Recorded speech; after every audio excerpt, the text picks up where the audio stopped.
Fala pessoal, sejam muito bem-vindos a mais um Clear Você Estratégia. Nesse, nós vamos ter um convidado especial para falar sobre um tema que eu gosto bastante e que eu tenho muito para aprender. Nós vamos falar sobre Renko na prática, a matemática do movimento. E como de costume, fazendo dobradinha com o Kim, eu tenho aqui ao meu lado Pazinha, Pamela Semesato, sempre um prazer, mais um conteúdo para os nossos clientes, para quem acompanha o nosso trabalho aqui na Clear Corretora, não é mesmo, Pazinha? Com certeza, e eu também tenho muito a aprender sobre esse tema, viu?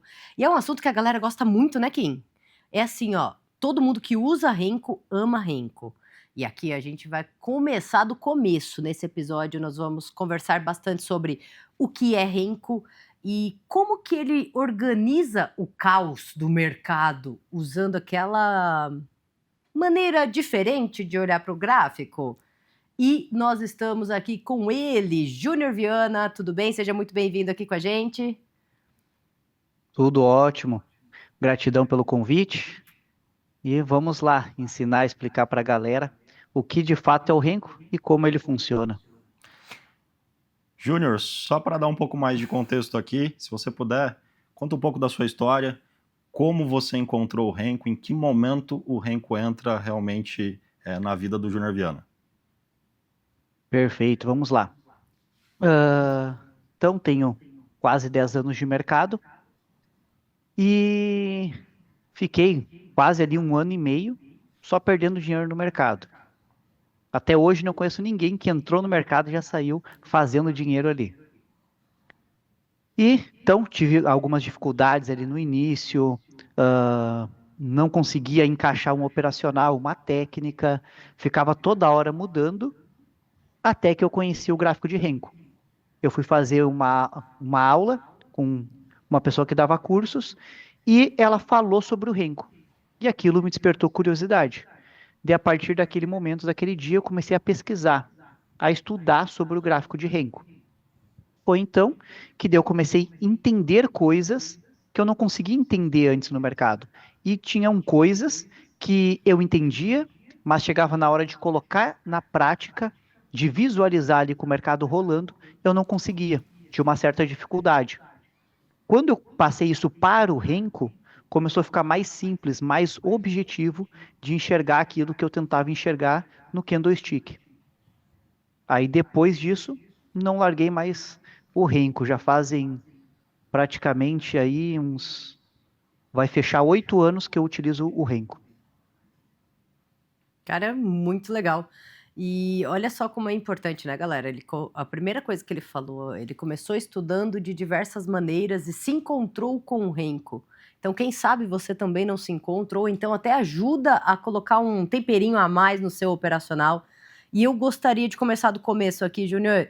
O que é o Renko? Perfeito. Então, o Renko, eu gosto de falar que o Renko, ele é o preço.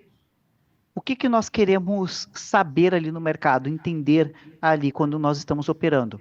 Se a partir daquele momento o preço tende a subir ou tende a cair. É isso que a gente quer. Ponto. Então, quando eu tenho uma ferramenta, que eu não costumo chamar o gráfico de Renko, o Renko de gráfico, ele é uma ferramenta que me auxilia a entender o comportamento do preço. Então, se eu tenho uma ferramenta que ela me mostra simplesmente o movimento do preço, sem outra interferência, sem usar volume, sem usar o fator tempo, somente o fator preço, eu consigo ter um entendimento maior, uma compreensão maior do que de fato o preço está fazendo, sem ter tantos ruídos, sinais falsos que com o tempo ele vai tendo. Então o Renko nada mais é que o deslocamento do preço. Então ele é um gráfico atemporal que não utiliza o fator tempo, não existe 1 minuto, 2 minutos, 5 minutos no gráfico de Renko. O que existe no Renko são tamanhos de box. E esses boxes são definidos pela quantidade de tick. Tick, variação mínima do ativo. Cada ativo tem sua variação mínima. A ação é 1 centavo, o índice, 5 pontos, o dólar, meio ponto. Então eu escolho o tamanho do Renko baseado na quantidade de ticks que eu quero que cada box contenha.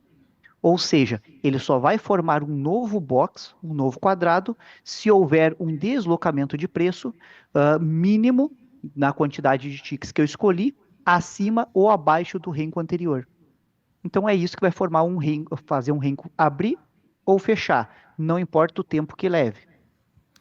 Perfeito. Agora você usou a expressão box. E eu sei também que é usado o termo muitas vezes um tijolinho, né? Então, o que é esse box? O que é esse tijolinho de fato? Principalmente para quem usa análise gráfica tradicional com candlestick, essa nomenclatura, de repente, ela não seja de tão fácil entendimento, né, Júnior? Então, o que é um box? Perfeito. Então, para explicar aqui melhor, eu vou compartilhar aqui a minha tela, mostrar aqui no gráfico para ficar uma coisa mais didática aqui para o pessoal. Então, aqui eu tenho o gráfico do BIT, ó, 1 minuto. Aqui nós temos as velas, os candlestick. Vou colocar aqui o 12R, que são 12 ticks, 12R. O número é a quantidade de ticks. O R é renco, ou seja, é um gráfico de 12 ticks no formato de renco. Júnior, existe um gráfico de 12 ticks em outro formato? Sim, 12P. É um gráfico de 12 ticks no formato de pontos. Então aqui, o R, porque a gente quer no formato de renco. Então tá aqui. O que é o box? É cada quadrado. Cada quadrado, um tijolo, é um box. E renko, em japonês, significa tijolo. E o renko ele foi criado no Japão no século 17. Então, renko tijolo. Cada quadrado desse contém 12 ticks de bit. Ou seja, todos têm o mesmo tamanho. É um tamanho padrão. E isso facilita demais nossa leitura. Porque eu já sei que esse renko aqui, ó, que está aberto, ou ele vai fechar nesse preço, ou aqui. Não existe outra possibilidade dele fechar. Ou é um box abaixo ou acima do anterior. Então isso facilita muito, porque muitas vezes, 10, 15, 20 minutos antes de dar a entrada da minha operação, eu já deixo minha ordem apregoada, porque eu já sei em que preço vai ser minha entrada. Bem legal. E sem falar nas outras leituras que ele facilita. Tá, desculpa te cortar. Eu só fiquei curiosa, você falou 12R tão de prontidão. Por que 12? Me explica isso, como que você chega nesse número mágico de 12R? Perfeito. Não tem um cálculo ou algo que eu faço para definir o tamanho do renko.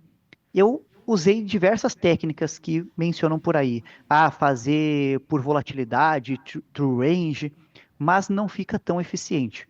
Por quê? A maioria calcula por volatilidade. Mas, se ontem foi um dia muito volátil, isso significa que hoje vai ser? Não. Então, se ontem foi um dia muito volátil, o que o cálculo vai dizer? Para mim, colocar um renko grande. Se ontem foi um dia muito travado, o que o cálculo vai dizer? Coloca um renko menor. E vai que hoje é um dia travado, um dia volátil. Então, não encaixava muito. Então, eu comecei a desenvolver uma própria técnica, né, de que pegar e começar a testar. Exemplo, bit. Vou lá colocar no 20R. Ou 20R, como que foi? Pô, 20R ficou legal. Mas, e se eu diminuir um pouquinho? 15R. O 15R ficou legal. E eu vou... Legal como, Júnior? Porque eu já tenho o meu operacional definido. Então, quando eu vou operar um novo ativo, vou operar alguma ação, que eu também faço nas ações isso, eu boto ali e vou analisando. Eu gostei do movimento, de acordo com os meus gatilhos que eu utilizo. Eu vou refinando. Pô, 15 ficou legal. Mas se eu baixar para o 8, 8 já não ficou legal. Já está dando muitos sinais falsos. E o 10? O 10 ficou bom. Vamos testar o 11, o 12. Opa, o 12 ficou legal. Gostei do 12, eu vou analisar um histórico maior, 2, 3 meses, para ver como que ele performou em dias voláteis, em dias consolidados, para todos os dias manter a mesma quantidade de pontos de stop, ou seja, operar sempre com uma mão padrão. Perfeito, Júnior, muito interessante. E aqui eu gostaria de fazer um pedido para você. Se a gente consegue agora usar, por exemplo, o dólar como referência, e como você interpreta daí, dentro da sua análise de renko, suportes e resistências, como você vê de fato tendências, se é simplesmente a sequência de cada tijolinho, de cada box, ou não, se você aplica conceito de topos e fundos. Então, já linkando aqui com o dólar, algo mais voltado para a leitura de tendência, leitura de pullback, suportes e resistências. Perfeito. E isso que você trouxe aí perguntando é o que, de fato, o Renko facilita demais. Por quê? No gráfico de Renko, não existe topo sem martelo de baixa. Não existe fundo sem martelo de alta. Como assim, Júnior? Toda vez que eu tenho um Renko, um box com pavio embaixo, martelo de alta. O box com pavio em cima, martelo de baixa. Perfeito. Todo Renko que fizer isso é o martelo de alta e de baixa? Não. São os que promovem a reversão do movimento, ó. Alta, baixa, alta, baixa, alta, baixa, alta, baixa, alta, baixa. Então, toda vez que ele promove a reversão, eu considero um martelo de alta ou de baixa. Ou seja, ele está promovendo um topo ou um fundo. Analisando isso no Renko, eu chamo de microestrutura, que é a estrutura aqui, teoria de Dow, no próprio Renko. Primeira coisa é isso. Segunda coisa, eu gosto de olhar suportes e resistências mais importantes, mais relevantes. Então, o que eu gosto de utilizar? O detector de topos e fundos. No caso do dólar, eu gosto de utilizar ele no período 4. Ou seja, ele só marca um topo quando ele cai 4 níveis de Renko. Só marca um fundo quando sobe 4 níveis. Mas eu utilizo para ele marcar um fundo e comprar, marcar um topo e vender, porque senão está utilizando da forma errada e sempre vai entrar atrasado. Eu utilizo para saber aonde ele deixou topos e fundos importantes, relevantes. Por quê? Ele subiu, caiu, marcou uma resistência. Quando o preço volta, eu utilizo essa região de resistência para vender? Não. Eu não utilizo o suporte e resistência dessa forma. Como que eu faço? Ele subiu, caiu, marcou topo. Aquele topo não tem relevância nenhuma para mim. Ele rompeu. Aí se torna relevante para mim. Porque se ele volta, eu uso como uma inversão de polaridade. O que era resistência se torna suporte. Ou seja, esses topos, esses fundos que ele vai deixando, eu vou utilizando como inversão de polaridade. Exemplo, no dólar. No dólar, eu gosto de marcar as inversões de polaridade no gráfico 5R, utilizando o detector de topos e fundos período 4. Olha o que aconteceu hoje. Olha aqui. Segurou aqui. Ou seja, aqui era uma região compradora.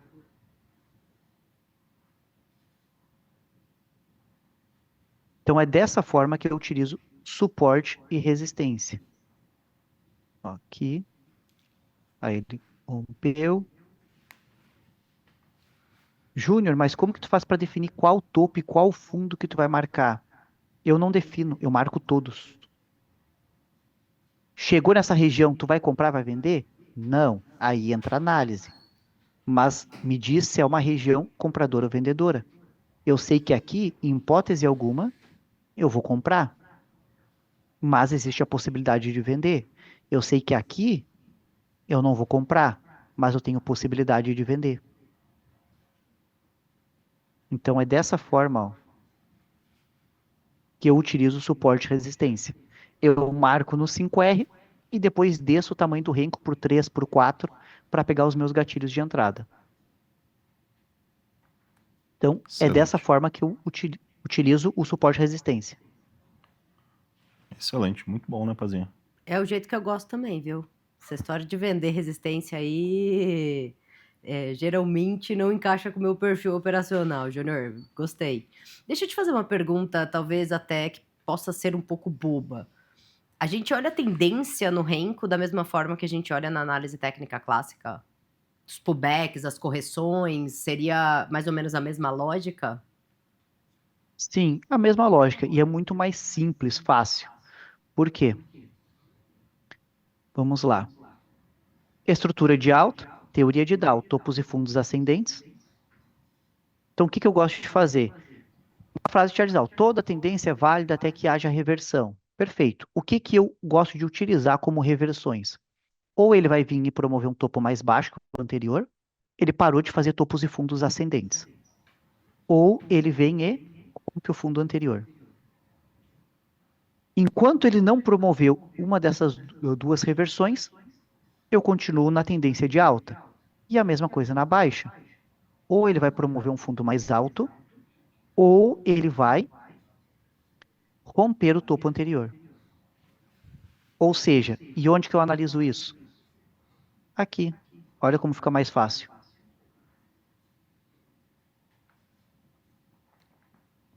Caiu. Subiu. O que que ele fez? Rompeu o topo. Estrutura de alta. Caiu. Rompeu o fundo? Não. Ainda é estrutura de alta. Quando ele caiu aqui, marcou o topo, estrutura de baixo. Olha como fica mais simples de enxergar o movimento. Ó, subiu, rompeu o topo, estrutura de alta novamente.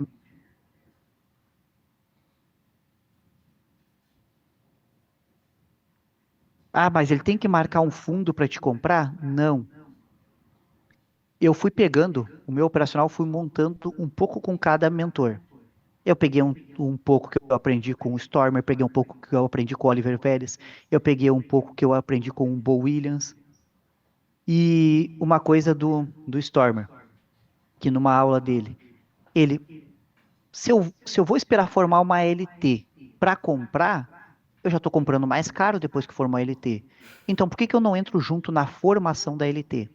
Aí foi onde eu peguei teoria de Dow e juntei algumas coisas, e uma parte da minha técnica é o quê? Eu não espero ele marcar um fundo. Eu já sei que eu estou em estrutura de alta, porque toda tendência é válida até que haja reversão. Ou seja, quando ele caiu, ele rompeu o fundo? Não. Ele marcou um topo mais baixo que esse no detector de topos e fundos? Não. Então eu ainda estou na estrutura de alta. Então eu espero a correção em uma região que eu tenho importante da minha técnica e espero o meu time de entrada, o gatilho. E aqui seria um gatilho da estratégia de compra. Ele não marcou o fundo, mas eu entro na formação desse fundo, pegando o início do movimento. Muito legal. E o interessante é que você frisou aí no final, né? De acordo com o detector de topos e fundos. Porque enquanto você estava desenhando, você percebe que tem alguns topos e fundos no meio desse movimento que o detector não acusou. Então, detalhe Exato. importante aí na análise dele. Muito bom. E aqui vem uma dúvida do Kim agora, tá? Funciona para qualquer ativo. Quando você transita de um ativo para o outro, índice, dólar bit, você muda a calibragem do Renko que você vai utilizar? Você sai do 12R para ir para o 15? Ou, enfim, você tem calibragens específicas pela característica do ativo? Exatamente. Quanto mais volátil o ativo, maior o tamanho do Renko. Então, quanto menos a volatilidade, menor o tamanho do Renko. Exemplo, o dólar na pandemia era 4, 5, 6 R os que eu mais operava, que era 200 pontos para cima, 150 para baixo. Era uma alta volatilidade. Hoje em dia, 3R, 4R. Então, quanto maior a volatilidade, maior o tamanho do Renko. Menos volatilidade, menor o tamanho do Renko. Exemplo, no BIT. No BIT, 12R. No índice, 12R também. No dólar, 13, 4R. As ações, as ações para day trade, cada uma tem seu tamanho de Renko. Porque volatilidade é diferente. A gente consegue voltar para o BIT, dado que ele tem bastante volatilidade, pelo menos eu, quando opero graficamente falando, o candlestick aqui média de 3 mil pontos para mais de stop para o Kim, você consegue encontrar, pelo que eu estou entendendo aqui com o Renko, stops bem curtinhos, certo, Júnior? Em stop de 800, 1.000 pontos. No BIT? No BIT. Ô, louco! Mostra pra mim, então. Vamos lá. Tô querendo ver também, Júnior, legal, porque, legal. cara, os meus stops estão 3 vezes para 4 mais É. caros que esse aqui, viu? Tá. Deixa eu pegar aqui. Aqui. Cadê? BIT. Aqui, ó. A minha ordem oco do BIT. Tá aqui, ó. Stop. Eu deixo 1.100, depois regulo ali para buscar 2.000 pontos. Uhum. Que é sempre 2 para 1. O que eu gosto de fazer no Renko? Como que eu defino o meu stop? Eu tenho o tamanho do box, quantidade de pontos. Então eu calculo de 3 vezes e meia a 4 vezes e meia o tamanho do box. É o meu stop. Por quê? Vamos entender aqui, ó. Teoria de Dow. Subiu, caiu. Digamos que aqui foi um gatilho de compra da estratégia. Comprei aqui. Olha só, ele subiu, marcou fundo, subiu. Se ele rompe esse fundo, ele quebrou a microestrutura. Para que eu vou ficar segurando um stop aqui se ele quebrou a microestrutura? Na maioria das vezes, ele vai cair mais. Ele não vai só romper e voltar. Então eu já encerro meu trade por aqui. Então por isso que é de 3 vezes e meia. Por quê? Porque eu tenho o Renko, que é o box. O pavio no gráfico de Renko, ele tem um tamanho máximo, que é 2 vezes o tamanho do box. Ou seja, se eu tenho um pavio máximo, eu tenho o tamanho de 3 box. Então por isso que é no mínimo 3,5. Porque ele pode voltar, testar o fundo e voltar a subir. Se ele rompeu o fundo, perdeu, já não é mais topos e fundos ascendentes. Já fez um fundo mais fundo. A tendência é cair um pouco mais. Bem interessante, né, Pazinha? Interessante. E tem a opção de Renko sem pavio, né? Tem. Aqui, Difere muito na sua análise, no seu operacional? Consigo operar, mas eu tenho técnicas que fazem a leitura do pavio para entender a força do movimento. Tanto para Perfeito. pegar reversão, quanto para continuar no movimento. Eu vi que você deu bastante, não ênfase, mas importância para o pavio, eu achei bem interessante. Exemplo aqui, ó. Aqui era uma venda. Por quê? Esse Renko aqui é um Renko de continuidade, esse vermelho. Claro que ele deu venda aqui no segundo vermelho, depois eu vou explicar. Mas por que ele é um Renko de continuidade? Ele superou a máxima do anterior e fechou para baixo.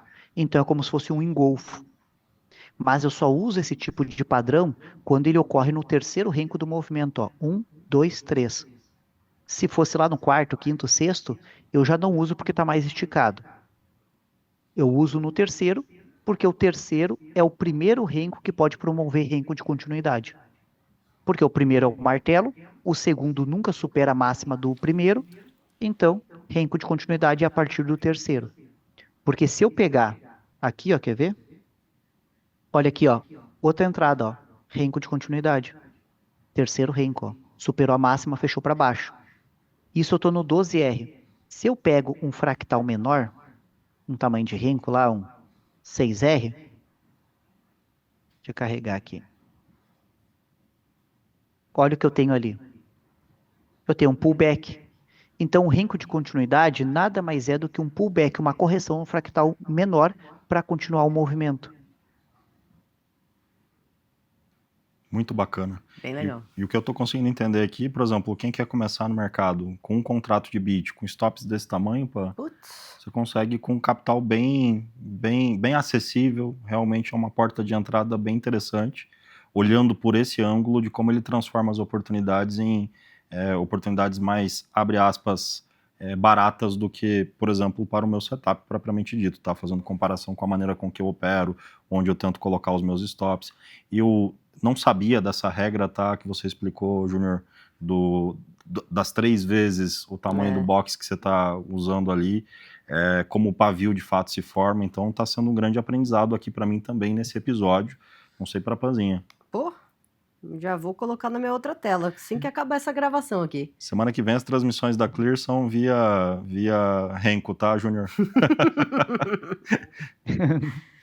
É isso. Bom, alguma dica principal aqui do Júnior para quem está dando o primeiro passo e quer aprender sobre Renko, já nesse primeiro episódio? É entender que nunca utilizou o gráfico de Renko. Vai ser a primeira vez. Como qualquer coisa na vida, tu não vai se adaptar, tu não vai ficar bom. Ah, eu botei o gráfico de Renko na minha tela já vou sair fazendo dinheiro. Não é assim que funciona. Vai exigir tempo, dedicação, estudo, como qualquer outra técnica, como qualquer outra leitura. Só que para mim, Júnior, ficou muito mais simples, fácil. Se você se dedicar, se empenhar, também vai ficar para você. Mas não adianta. Eu vou botar um dia na minha tela, vou testar um dia. Não conseguir, já vou desistir, não vou utilizar Renko. Nada que você tentar fazer dessa forma vai funcionar. Então a dica é, vai utilizar o gráfico de Renko, nunca usou? Defina. Pô, vou testar, mas vou testar por 1 mês, 2 meses, 3 meses. Não um dia, 2 dias. Porque senão não vai conseguir se aprofundar. É igual a uma frase do Bruce Lee. Eu tenho mais medo de um lutador que treinou 10 mil vezes o mesmo chute do que um lutador que treinou 10 mil chutes diferentes.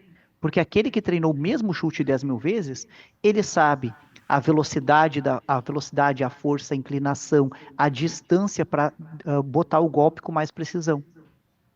Então, nada que você fizer num pequeno espaço de tempo, você vai ficar bom de fato.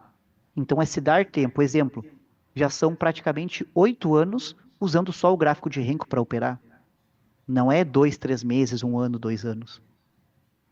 Gosto bastante disso. Eu costumo falar muito para quem está começando em tentar se especializar em uma técnica, sabe? Então, tá aprendendo a técnica da PAN, foca nela. E aí, o lance dos 10 mil chutes aí, das 1000 horas fazendo a mesma coisa. E isso acaba trazendo excelência com, na minha interpretação, mais eficiência, Pazinho. Eu concordo. E traduz bem o tempo de tela, né? Então você tá de parabéns aí no conselho, acho que foi bem preciso, né, no que todo mundo precisa ouvir para se dar bem no mercado. Eu escuto muito que o Renko, ele remove ruídos. Você consegue traduzir isso Sim. pra gente, por favor? Perfeito. Voltando aqui para a tela. Vamos lá. Estou aqui no Candlestick. Olha só. Então, olha esse movimento aqui. Ó. Tirar tudo aqui. Esse movimento. Estou no bit. Aqui.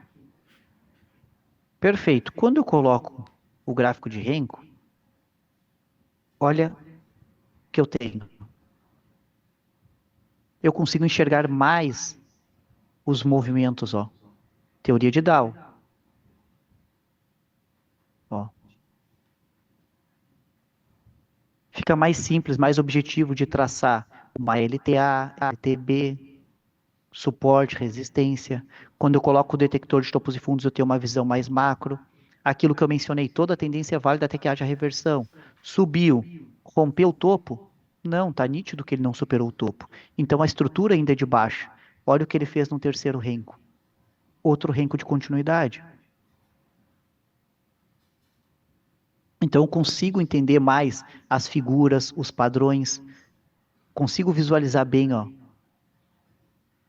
os padrões da análise técnica. Fica muito mais objetivo de observar.